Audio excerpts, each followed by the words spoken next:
Hi, this is Mrs. Broad again, and we are going to go over solving two-step equations again, day 2, focusing mainly on trying to practice more of the translating those word problems into equations correctly and then solving for the answer. Go ahead and pause the video right now and work out the bell work. We want you to write the equation and then go ahead and solve that equation. When you're ready, press play again and check your answers with mine. All right, so for number 1, some keywords. We know that Melissa's age and Emily's age together is 26, which tells us that we have to add Melissa and Emily's age to get 26. We do know that Emily is 15 years old, so we can replace her with 15. So we get M plus 15 equals 26. So Melissa is 11 years old.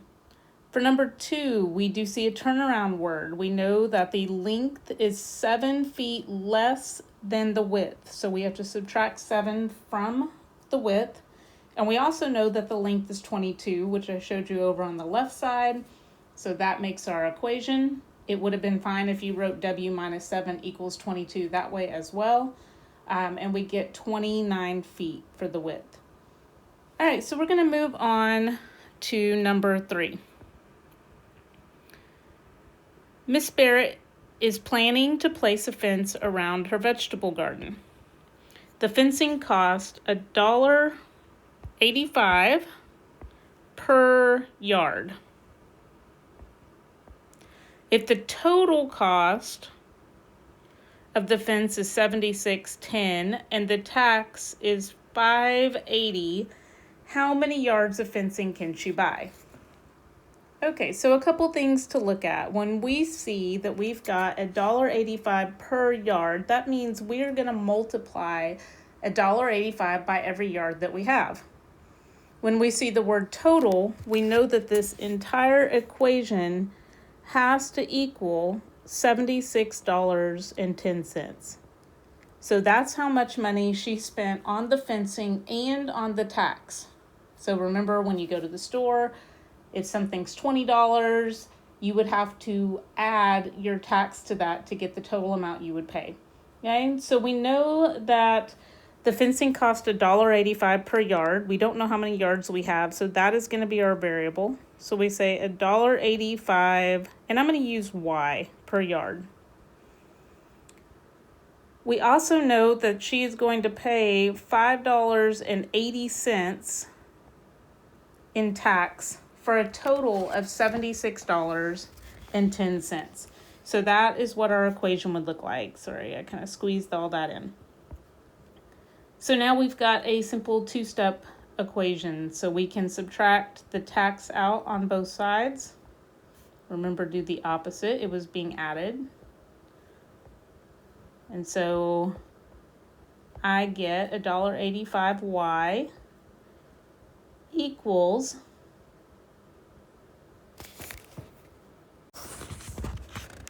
$70.30.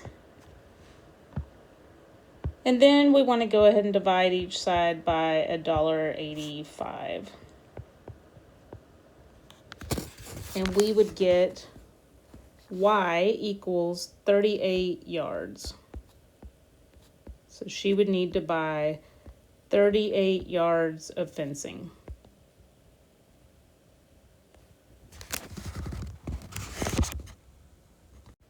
So we do want to get used to writing our answer in a complete sentence because that helps us focus on what we're actually answering. So you can see over here, I rewrote it. Mrs. Barrett can buy 38 yards of fencing. That puts meaning behind it instead of 38. 38 what? What is she doing? So notice that I also wrote the bell work in complete sentences. So let's try to do that from here on out. So Kimberly has a coupon. Sorry, I moved to number 4. Kimberly has a coupon for $15 off. And I keep using the pen instead of the highlighter. Sorry about that. $15 off the purchase of one item. She decided to buy a pair of jeans that were on sale for 2/3 of the original price. After using the coupon, she only paid $10 for the pair of jeans. What was the original price? Okay, so let's go back and look again. We've talked about a couple things before. We know if you were going to go in and give a coupon, you were going to subtract that amount from your total. You get $15 off. We also talked about that the word of usually means that we are going to multiply. So 2/3 of the original price. After using the coupon, she only paid $10. That is her total payment. That's what the whole thing is going to be equal to. All right, so I'm going to start off. If we're going to subtract the 15, it's got to be off of the discount. So she's going to get 2/3 of the original price. Now, I told you to make your variables meaningful. I'm not going to use O as a variable because it gets confused with 0. So I'm going to use P for price. So she's going to save 2/3 of the original price. But then she's also going to get to subtract $15 off of that and only going to pay $10. So that's a pretty good deal there. So then we've got our equation, 2/3 the original price minus 15 is a total of $10 for what she's going to pay. So then I'm going to go ahead and I'm going to solve it. I'm going to add 15 to both sides. So 2/3 the original price is 25. So then remember, when we've got that fraction in front, we want to multiply by the reciprocal. So the reciprocal of 2/3 is 3/2.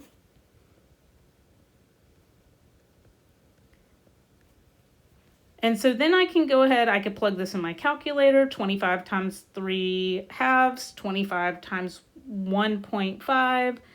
Or I could just multiply straight across, and I see if I do that, I'm going to get 75/2. Well, that doesn't make much sense when we're talking about money.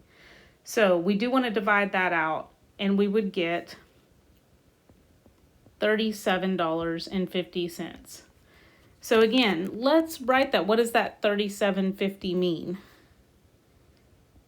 That means that the original price of the jeans was $37.50. Notice I'm writing it in a complete sentence.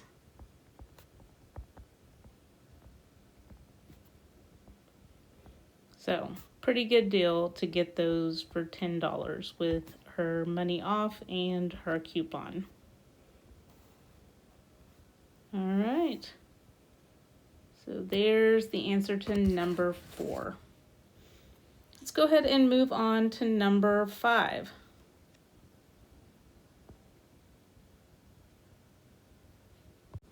So for number 5, Deshandra is part of the band. The band members can purchase a discount card to Pizza Hut for $14.95. The card lets them buy a medium 2-topping pizza for $8.95. If Deshandra has spent $131.30 this year on the card and pizzas she's purchased, how many pizzas did she buy? Okay, so what do we know? We know that she purchased the card for $14.95. That's a one-time only. She purchases that card, and that card allows her to buy pizzas for the rest of the year for $8.95. So we don't know how many pizzas she bought. That's what we're trying to figure out. But we know that each one of those cost $8.95. So I'm going to say $8.95p. That means per pizza. And we know that all of her pizzas and her discount card together totaled $131.30. So that would be our equation. So now, remember, we want to get that variable by itself. So I'm going to go ahead and subtract out that discount card, that $14.95. By subtracting that out, we'll be able to see just what she spent on pizzas only. Okay. So that leaves us with $8.95 per pizza. And she spent $116.35 on those pizzas. So then our final step would be to divide each side by 895. And if you go ahead and do that, you will see that you get 13. So what does that mean? What does that 13 mean? And that 13 means that Deshandra bought 13 pizzas. So I'm going to write that in a complete sentence.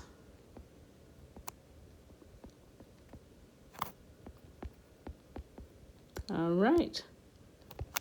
So you can go ahead and pause the video, and I want you to try number 6 on your own, writing the equation and solving for the equation, and then writing that final answer in a complete sentence to see what it means. When you're ready, push play again and see if you are correct.